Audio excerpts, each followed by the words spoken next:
Salut à tous, Arnaud pour Geek and Vap. Donc aujourd'hui, review du Vision Nano.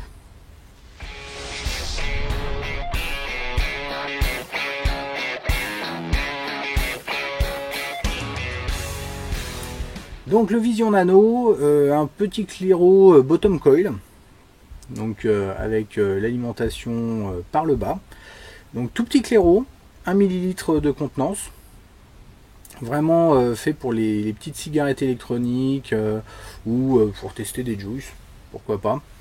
Donc celui-ci m'a été fourni par la boutique Evaps. Un petit coucou à Hugo. Tout de suite, on va regarder tout ça en gros plan et après, on voit comment ça va. Donc un rapide coup d'œil sur notre Vision Nano, comme ceci, donc tout vert. Il existe plein de couleurs bien sûr différentes.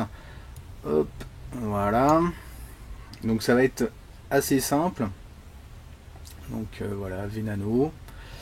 On a un drip tip propriétaire. Hop, qu'on vient dévisser comme ceci. Donc le pas de vis est sur la tige métal avec un joint. Ça va venir se coller au fond. Un joint ici au niveau du drip tip. Donc, le remplissage va s'effectuer par ici.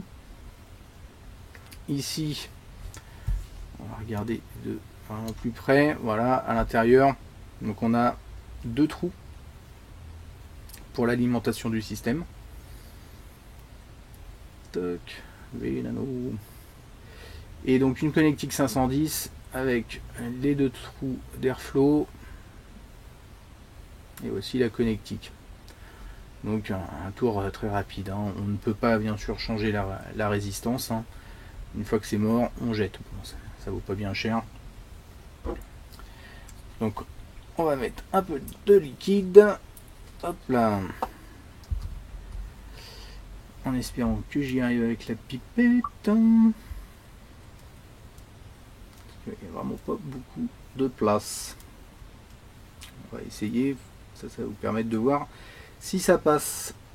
Hop, on vient se caler là. Allez, et on met du liquide. Donc 1 ml. Ça va se remplir rapidement. Ça passe bien. Toc. Voilà. C'est parfait. On vient remettre le drip tip en place. Et voilà. Donc maintenant, on va repasser en plan large et voir comment ça va. Donc de retour avec notre Vision Nano, remplie de juice. Là je l'ai monté donc sur une iCab. Tac, voilà. Avec un adaptateur 510. Ça fait un truc plutôt sympa. Si on veut quelque chose de discret, ça fait voilà, c'est pas mal. Donc on voit ce que ça donne tout de suite.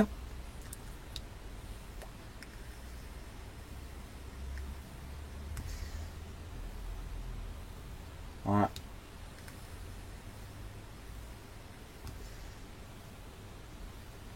Donc ça marche pas mal.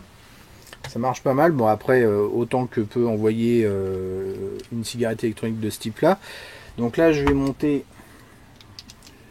tout de suite sur une spinner. Donc là je suis à 3.3. Donc résistance, oublié de le dire, 1.8. On y va.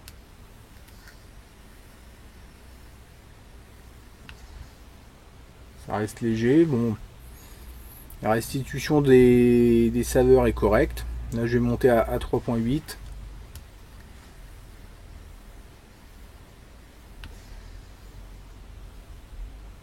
Ça va, j'ai pas de dry hit. Ça tourne.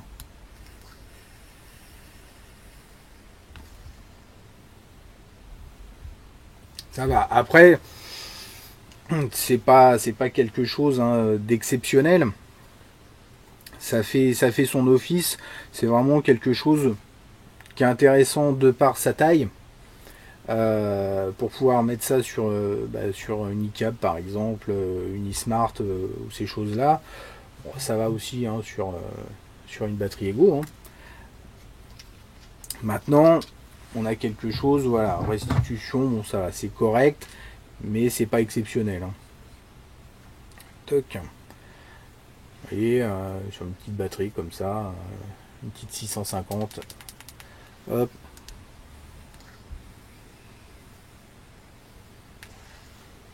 Voilà, ça fonctionne. Je retrouve les saveurs.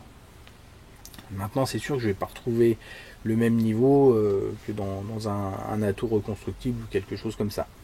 Mais ça va, c'est correct. C'est correct. Après, on peut pas changer la résistance. Donc c'est un système concrètement qui est jetable. Hein. C'est vendu 3,40 €. Donc c'est pas non plus très très cher. C'est pas mal, on peut trimballer plusieurs liquides comme ça prend pas de place. Vous voyez, vous trimballez plusieurs cartouches, hop, vous faites tourner. C'est sympa. Moi j'aime bien le look. Et le rendu est pas trop mal. Voilà, donc c'est tout pour ça. À très bientôt pour de nouvelles aventures. Je vous remercie d'avoir regardé cette vidéo. Et je vous souhaite bien sûr une très bonne vape.